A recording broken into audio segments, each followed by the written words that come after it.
Student, तो स्वागत है आप सभी का आपके यूसीआई चैनल में, जहां पर हम आपको पेट यूपीएससी से रिलेटेड, आपके यूपी गवर्नमेंट से रिलेटेड तैयारियां करा रहे हैं, जिसके लिए आपको रेगुलर क्लासेस मिल रही हैं। तो यहाँ पर आप शेड्यूल में देख सकते हैं आराम से कि आपको कब किस टाइम कौन सी क्लास आती है। इंग्लिश, जीएस, आपकी अर्थमेटिक, रीजनिंग जो कि 3 बजे आती है डेली, ठीक है। 3 दिन आपकी अर्थमेटिक रहती है, 3 दिन reasoning, ancient history, GS Chitranshi ma'am, DI आपको अखिल सर पढ़ा रहे हैं, विनय सर इंग्लिश पढ़ा रहे हैं। तो ये सारी क्लासेस आपको रेगुलर मिलती हैं, तो कोई भी क्लास मिस मत करिए। टाइमिंग के हिसाब से आप अपने वीडियोस को, लेक्चर को जरूर करिए, ठीक है। इसके साथ ही आप यूसीआई डिजिटल के नाम से टेलीग्राम पे भी आप ज्वाइन कर सकते हैं। वहाँ से भी आपको बहुत सारे जो भी आपको पीडीएफ चाहिए, जो भी वीडियोस आते हैं उनकी पीडीएफ्स मिल सकती हैं, उनसे रिलेटेड आपको जो भी जानकारी चाहिए उस पर मिल सकती है। आप हमें हमारे इंस्टाग्राम आईडी यूसीआई डिजिटल पे भी फॉलो कर सकते हैं, जहाँ पर आपको यहाँ से रिलेटेड अपडेट मिलती रहेगी, ठीक है। और उसके साथ ही आप हमारे फेसबुक पेज को भी जाकर फॉलो कर सकते हैं।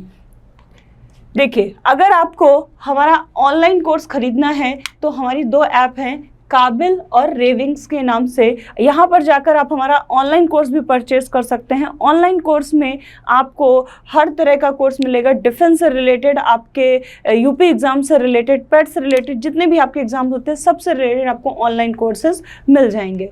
इसी के साथ ही अगर आप ल्यूसेंट पढ़ना चाहते हैं, जो कि आपकी जैसे आपके NDA, air force, X group, Y group सबसे रिलेटेड होती है, तो लूसेंट भी ले सकते हैं, वो भी आपको हमारी ऐप पर मिल जाएगी।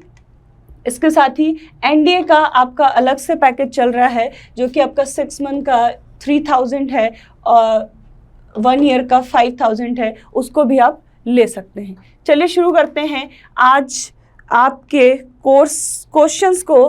तो आज हम लोग जो कर रहे हैं वो है आपका परसेंटेज से रिलेटेड, ठीक है। अभी हम लोगों ने नंबर सिस्टम के क्वेश्चंस किए हैं और हमने इससे पहले किए थे आपके सिंप्लीफिकेशन से रिलेटेड क्वेश्चन। तो आज जो स्टार्ट कर रहे हैं वो है आपका number percentage. Percentage most important chapter है। क्यों? एक तो उससे रिलेटेड क्वेश्चन आपको मिलेगा ही मिलेगा, 100% आपके पेट के एग्जाम्स में उससे रिलेटेड क्वेश्चन मिलेगा। और दूसरा जो सबसे इम्पॉर्टेंट है और वो है आपको आपके डीआई में इसकी बहुत ज़्यादा हेल्प मिलने वाली है। डीआई के मोस्टली जो क्वेश्चन होते हैं आपको 5 क्वेश्चन मिलते हैं, 4 क्वेश्चन मिलती हैं, 4 डीआई होती हैं जिसमें 5 क्वेश्चन होते हैं। उन 5 क्वेश्चन में आपको 100% 1 या 2 क्वेश्चन परसेंटेज से रिलेटेड मिल जाता है। तो उस परसेंटेज के क्वेश्चंस को करने के लिए यहाँ पर मैंने कुछ क्वेश्चंस लगाए हैं, तो ज़रा देखते हैं। जो पहला क्वेश्चन दिया है, कह रहा है The value of an equipment depreciate by 20% each year. How much less will the value of equipment be after 3 years? Simple सी बात है कि किसी इक्विपमेंट का जो वैल्यू है वो एवरी ईयर 20% डिक्रीज हो रहा है, 20% घटता चला जा रहा है। बताइए 3 साल के बाद उसका मूल्य कितना कम होगा।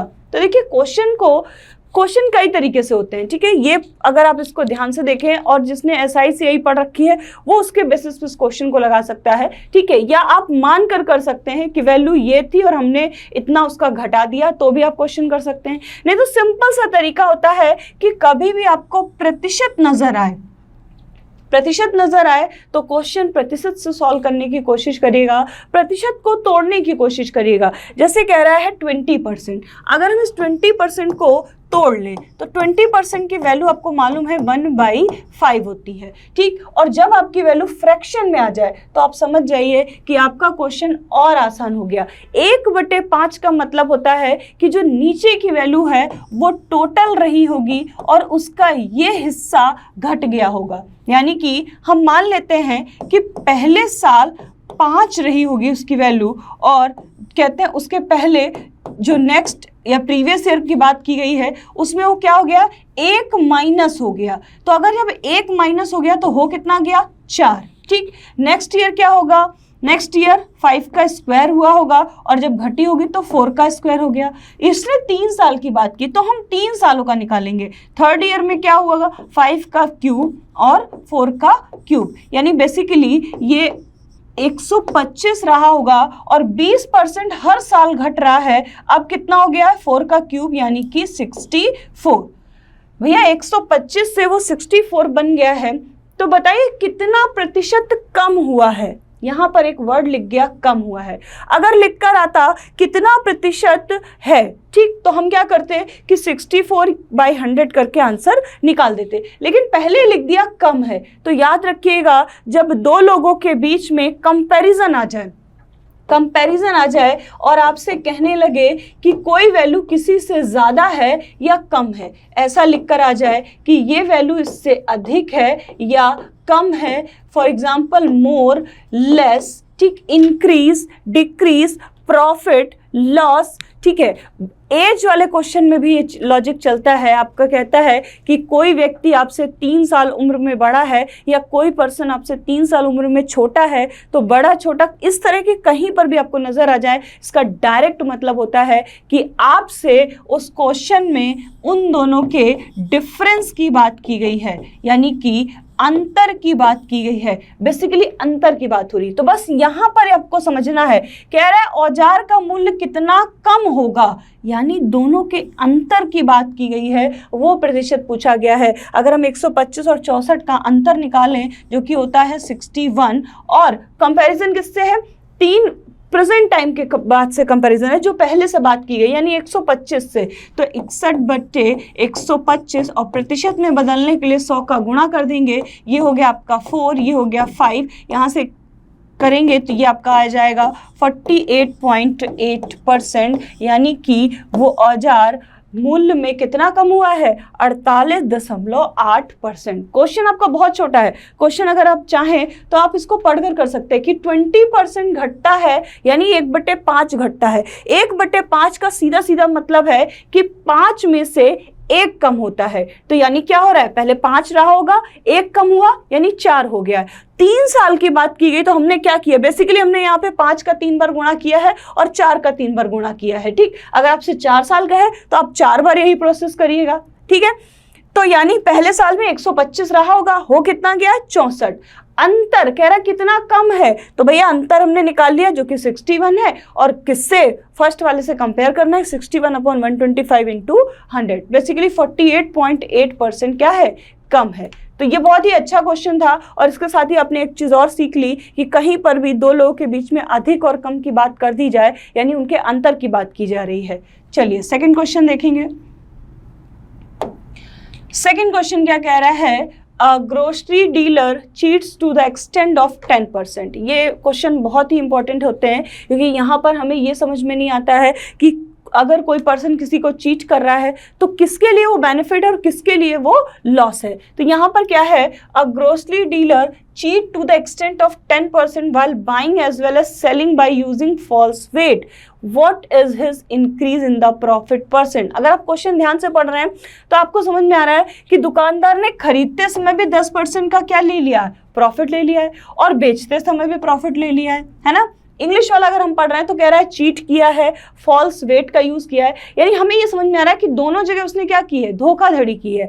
तो आपके हिसाब से ये क्या हो गया, ये एक लॉस हुआ, लेकिन लॉस किसके पर्सपेक्टिव से हुआ है, वो हुआ है कस्टमर के पर्सपेक्टिव से। यहाँ क्या पूछा है कि किसको, दुकानदार को प्रॉफिट हुआ है। बस ये दो चीजें आपको समझनी है कि यहाँ पर बाट का गलत प्रयोग करके दुकानदार को प्रॉफिट हुआ है, दैट मीन्स दुकानदार के लिए वैल्यू क्या है, पॉजिटिव वैल्यू है। बस जब भी आपको 2% आपके क्वेश्चन में दिए जाएं और आंसर भी प्रतिशत में पूछा जाए तो वहां लगता है 2D मेथड।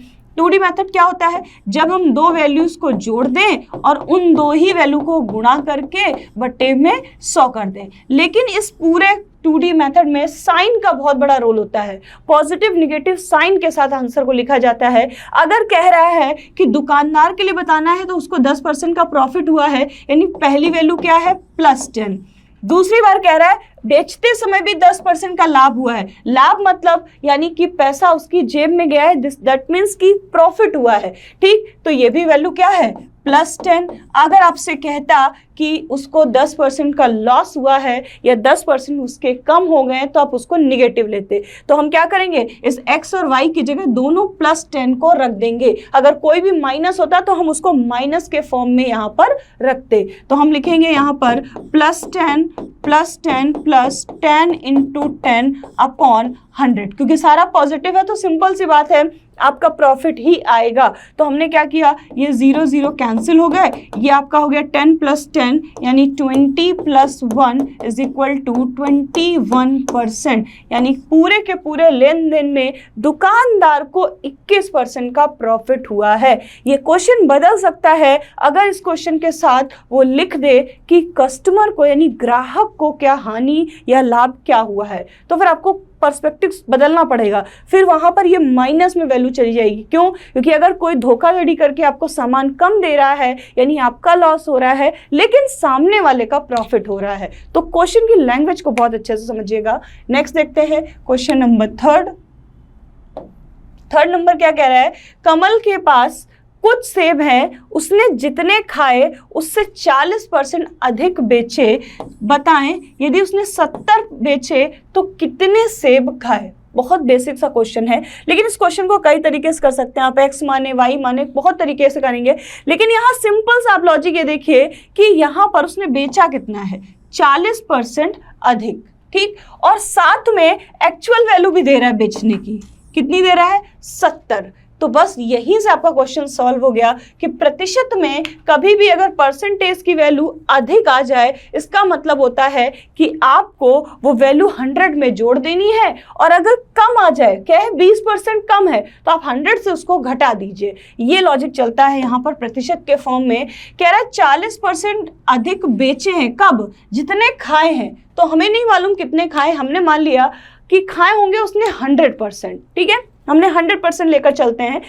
मान लो यहाँ पर टोटल की बात करें तो हम टोटल हमेशा 100% को मानते हैं। हमने मान लिया उसने 100% खाए होंगे, ठीक, लेकिन बेचे कितने, उससे 40% ज़्यादा, तो कितने बेचे, 140%, और आपके पास क्वेश्चन में बेचने की वैल्यू दे रहा है 70, तो यही तो 140% है, तो 140% बराबर 70। और खाए कितने, आपने माना है कि उसने जो ईट किए हैं वो है 100%, तो 100% की वैल्यू निकाल लेंगे, तो ये आपका हो गया 70/140 × 100, 0 0 कैंसिल, ये हो गया आपका 50, यानी कि उसने कितने सेब खाए, उसने टोटल 50 सेब खाए हैं। 2 लाइन का क्वेश्चन है, आपको अगर इसका तरीका पता है, थोड़ी सी प्रैक्टिस है, तो आपको इस क्वेश्चन के लिए ज़्यादा मेहनत या ज़्यादा टाइम देने की ज़रूरत नहीं है, आप क्वेश्चन देखते ही बता पाएंगे। नेक्स्ट देखिए क्वेश्चन नंबर 4, यहाँ पर भी कंपैरिजन का क्वेश्चन है। कह रहा है x has twice as much as that of y, मतलब x के पास y से डबल पैसा है और y के पास z से 50% अधिक है, ठीक। यदि तीनों के रुपए का औसत 110 है तो x के पास कितने रुपए हैं। यहाँ पर भी 3% की बात की गई है, यानी कि x, y और z, और इन तीनों को कंपेयर करना है, बेसिकली कंपेयर करा देना है। तो देखिए आप कंपेयर में या तो 100% मान लीजिए, ठीक, 100% मानकर भी कर सकते हैं, लेकिन हम कोशिश करेंगे कि हम वैल्यू को थोड़ा छोटा माने ताकि हमारी वैल्यू में हमें ज़्यादा कैलकुलेशन ना करनी पड़े। तो चलिए देखते हैं, x के पास डबल है कंपेयर टू y, ठीक, एंड y के पास z से 50% अधिक है। तो अगर हम z को मान लें 100, है ना, हमने z को क्या मान लिया 100, तो y के पास क्या है 50% अधिक, तो 100 का 50% अधिक मतलब 100 में जोड़ दीजिए 150, ठीक है। अब कह रहा है x के पास y से डबल है, तो 150 का डबल 300। आपके देखिए तीनों वैल्यू बन गई। अब इसको सिंप्लीफाई कर लीजिए, 0 सारे कैंसिल, और इसको हम 5 से कट कर सकते हैं, तो 5 6 30, 5 3 15 और 5 2 10। आपको पता चल गया x के पास 6x रुपीज़ हैं, y के पास 3x रुपीज़ हैं और z के पास 2x रुपीज़ हैं। कह रहे हैं इन तीनों का औसत 110 है। इस क्वेश्चन में बहुत बार गलती ये होती है कि हम क्या करते हैं, हम सम के इक्वल कर देते हैं। हमने क्या मान लिया कि इन तीनों का सम क्या है, इन तीनों का सम जो है वो है आपका 11x, ठीक, और 11x को 110 के इक्वल कर देते हैं। ये गलती हो गई, क्यों, क्योंकि वहां सम नहीं लिखा है, वहां एवरेज लिखा है। लेकिन आपको मालूम है कि अगर आपको सम पता है, एवरेज पता है, तो सम निकाल सकते हैं। क्यों, क्योंकि एवरेज बराबर होता है सम अपॉन n, और सम निकालने के लिए क्या करें, एवरेज में नंबर का मल्टीप्लाई कर दें। एवरेज कितना 110, नंबर कितने भाई 3 नंबर की बात की है ना, तो 3 का गुणा और कर दीजिए तो ये आपका योग बन जाता है। ये ध्यान रखिएगा, ये 3 की वजह से आपका क्वेश्चन गलत हो सकता है। तो ये बन गया 110 गुणे 3, आपका x बराबर आ गया 30। अगर x बराबर 30 है, कह रहा है x के पास क्या पैसा था, तो x का जो पैसा है वो 6x है, तो यानी कि 6 × 30 आपका आ गया 180, यानी आपका करेक्ट आंसर है 180 रुपीज़। बस गलती इस क्वेश्चन में यहाँ पर होती है क्योंकि हम ध्यान से नहीं देखते हैं कि वो एवरेज लिखा है या योग लिखा है। योग लिखा है तो योग के बराबर करिए, एवरेज लिखा है तो उसमें नंबर का गुणा और कर दीजिए, वो आपका योग बन जाता है। ठीक, नेक्स्ट क्वेश्चन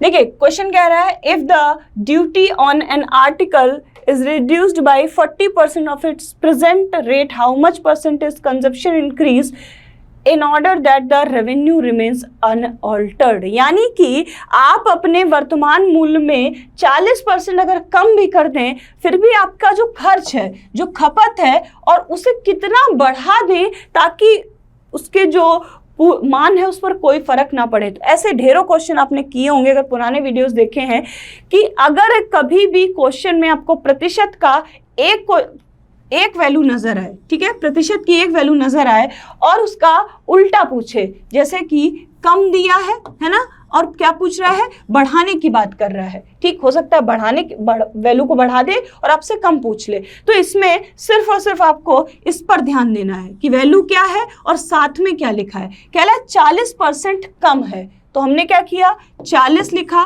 कम का मतलब है तुरंत 100 से घटा दीजिए, तो हमने 100 से इसको घटा दिया, 100 - 40। और प्रतिशत में पूछा है तो गुणा कितने का, 100, यानी कि 40/60 गुणे 100, तो ये आपका हो गया 200/3, और 200/3 की वैल्यू होती है 66 से ही 2/3%, यानी कि ऑप्शन डी आपका करेक्ट आंसर है। तो ये थे आपके आज के परसेंटेज के क्वेश्चन, कुछ इंपॉर्टेंट क्वेश्चन। तो वीडियो को लाइक करें, शेयर करें, और जो भी जिससे रिलेटेड आपको क्वेश्चंस पूछने हैं या आपको कुछ एक्स्ट्रा क्वेश्चन चाहिए तो आप कमेंट सेक्शन में रिप्लाई जरूर करें। जय हिंद।